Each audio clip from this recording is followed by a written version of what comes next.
Today's episode is brought to you by Nomad, voted the Flathead's best manufacturer. Nomad is a longtime supporter of the local community and sports scene, celebrating 20 years of building great careers in mission-focused custom vehicles. Nomad, a Montana-based company making a global impact. Visit nomadgcs.com for more info. That's nomadgcs.com for more information. Welcome back to this week's episode of the Interlake Sports Now. I'm Josh Dugan, and we'll start this thing out with a quick look at some of our local prep football stars who played last weekend in the East-West Shrine All-Star Game in Butte, 76th annual. Then we'll get to an update on the Flathead Braves basketball coaching job. After a hire was put on pause last month, they finally made the announcement, so we're going to get to that. Then it's time. It's been a while for some Grizz football talk with the Grizz announcing the kickoff and TV schedule for their non-conference slate. And we do have some Bobcat football news as well, and we'll round things out with a little bit of Glacier Range Rider talk. So thank you as always to Nomad for making this possible, and thank you as always to all of you for checking out the show. Let's start out with the Shrine Game. The 76th annual Shrine Game, the East-West Shrine Game, took place featuring the top prep football players from Montana. Last weekend in Butte, Polson product and Montana Tech commit Jarrett Wilson balled out at QB, throwing for 154 yards and a touchdown to help lead the squad from Western Montana to a 45-13 win over the All-Stars from the eastern half of the state. Wilson was the game's MVP. We talked about Jarrett Wilson a lot on this show throughout the football season, so only fitting our last little bit of prep football for 2022-2023 season ends with a Wilson. A quick nod to him and his MVP. Wilson did hit Bryce Humphrey, who was representing the Mission Bulldogs, for a 32-yard touchdown pass in the third quarter. Humphrey was joined by Mission teammate Kenyon Sargent. The duo was the first Bulldogs duo to play in the Shrine Game in 21 years. So they were the first Bulldogs in general, so that was the first representatives they had had in quite some time. So shout out to both of them. Whitefish product of Minnesota State Moorhead commit Finn Ridgway played cornerback for the West and did make one throw at quarterback, firing off an incomplete pass. Hey, you'll take a little action there. But real talk, kudos to our local athletes who took place in the Shrine Game last weekend. What an awesome way to wrap up your high school football career, and it's for a good cause, for charity, all those good things. So gotta love that. And it's a cool way to kind of end the football season where the game was televised, watch it across the state. Like I said, great way to end the high school football career. Next up, I mentioned we had an update on the Flathead basketball coaching search. After a few weeks of delay, Flathead High School officially announced Dan Trageser as the next boys basketball coach. The delay stemmed from a special meeting and work session by the Kalispell School Board on May 23rd. As Fritz Neighbor of the Daily Interlake reported, what happened was public comment noted that the Flathead High Hiring Committee made a recommendation for a candidate to replace Dirk's John Rude in late April or early May, only to have Superintendent Micah Hill decline to bring that choice to the board. And that is how we got to hear with Trageser. That candidate was replaced by Trageser, who was announced as the head pending coach on May 22nd. Here we go, fast forward a little bit longer. We're finally here now. They made it official. They had another board meeting. So Flathead basketball, you have a new head coach, Dan Trageser. He comes from Arizona. He had a lot of success there. And, you know, he's already taken over coaching the Braves in the summer, from my understanding. It's going to be exciting to see the direction of the Flathead program. I covered them quite a bit last year, and that boys team had a lot of talent. A lot of great talent returning. So it's going to be interesting to see where they go with a guy like Trageser. And, you know, one last shout out to Coach John Roots from last season.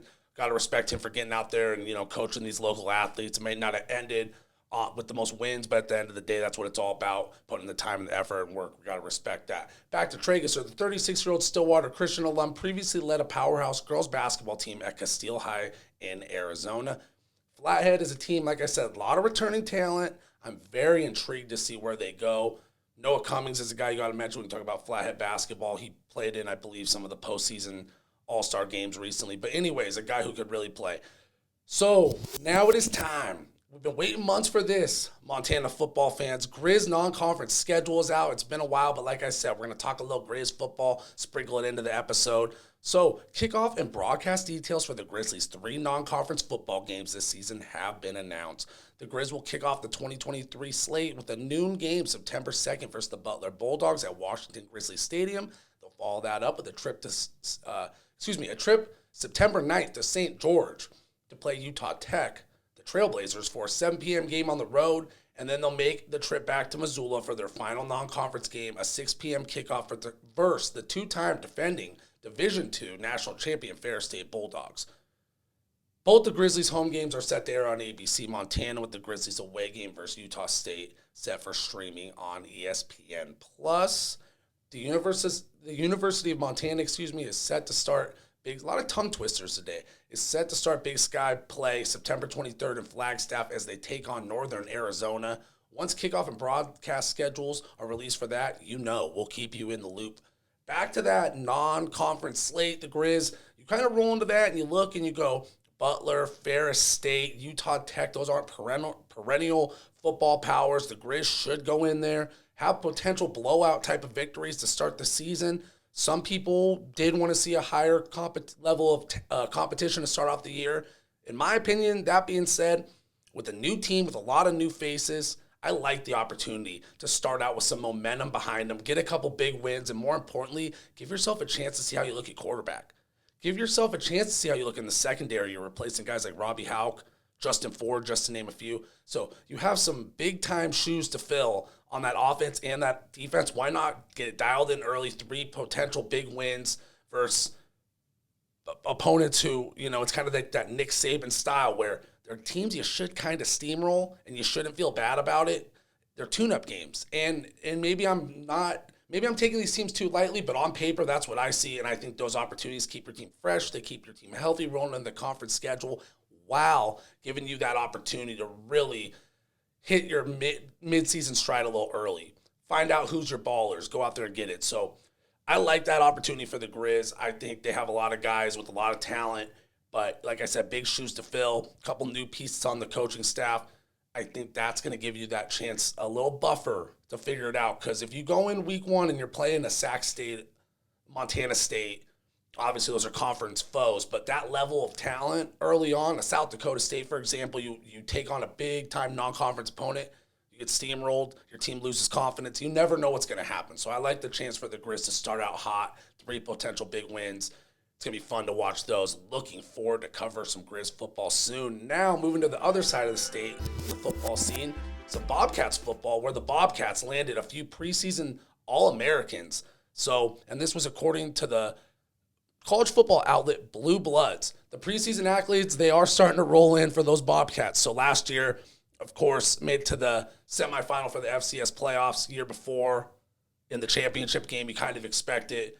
Program has been rolling. So leading the way was offensive tackle Rush Reimer, who earned first-team preseason All-American, will guard J.T. Reed, earned second-team honors, and then 3 Bobcats picked up third-team honors, with defensive tackle Sebastian Valdez earning the nod.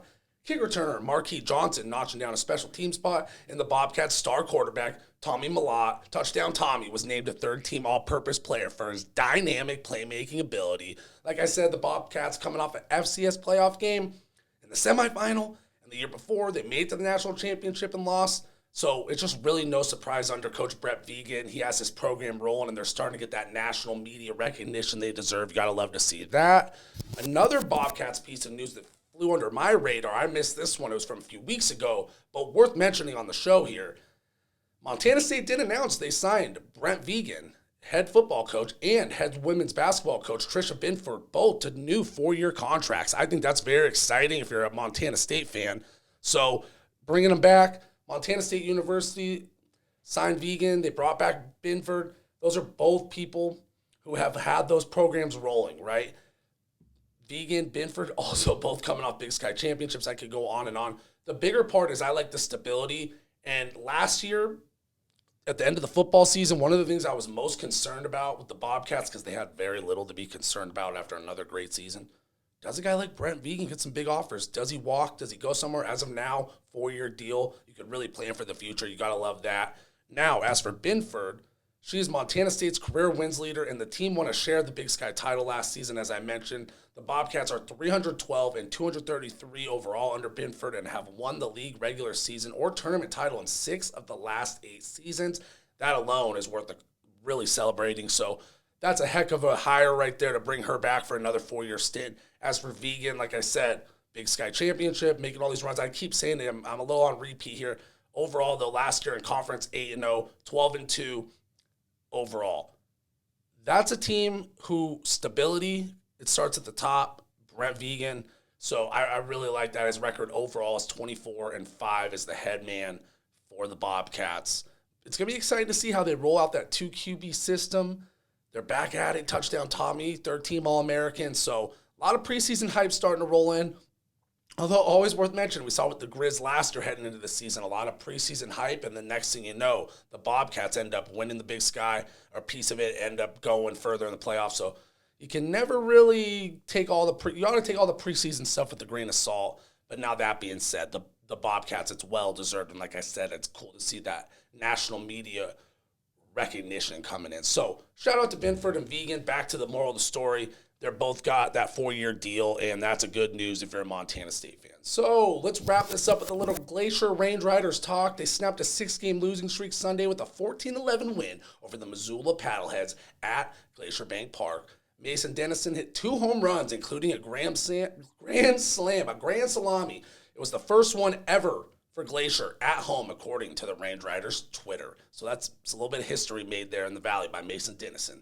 Dennison finished with 6 RBI, going 3 for 6, and D. Miller was 2 for 3 with 3 RBI to power the Range Riders offense and get the squad back in the win column in front of the home crowd. You got to love that. The Paddleheads did take the first 5 games of the series with 3 wins in Missoula and 2 wins here in the Valley. That being said, the Riders are still 12-10 and in second place in the Pioneer League North. And they're sitting there right with the matchup with the Great Fall Voyagers on the horizon, 6-game homestand for Glacier.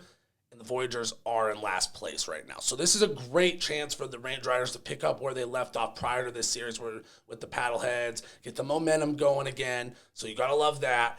This team, a lot of potential. And Missoula, they have been rolling. They're a perennial Pioneer League championship type of contender.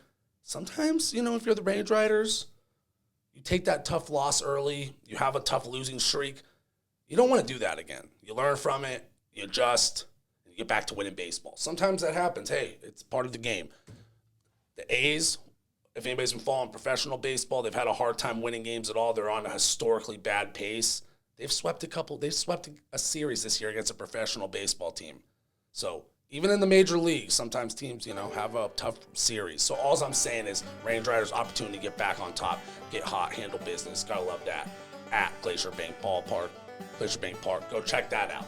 All right, before we wrap this up, remember to like this episode and subscribe to the Daily Interlake to keep up with the latest and greatest sports news from the Valley and beyond. That's going to do it for this week's Interlake Sports Now. I'm Josh Dugan, and I'm out, y'all. Thanks as always. Today's episode is brought to you by Nomad. Go to the Flathead's best manufacturer. Nomad is a longtime supporter of the local community and sports scene, celebrating 20 years of building great careers in mission-focused custom vehicles. Nomad, a Montana-based company making a global impact. Visit nomadgcs.com for more info. That's nomadgcs.com for more information.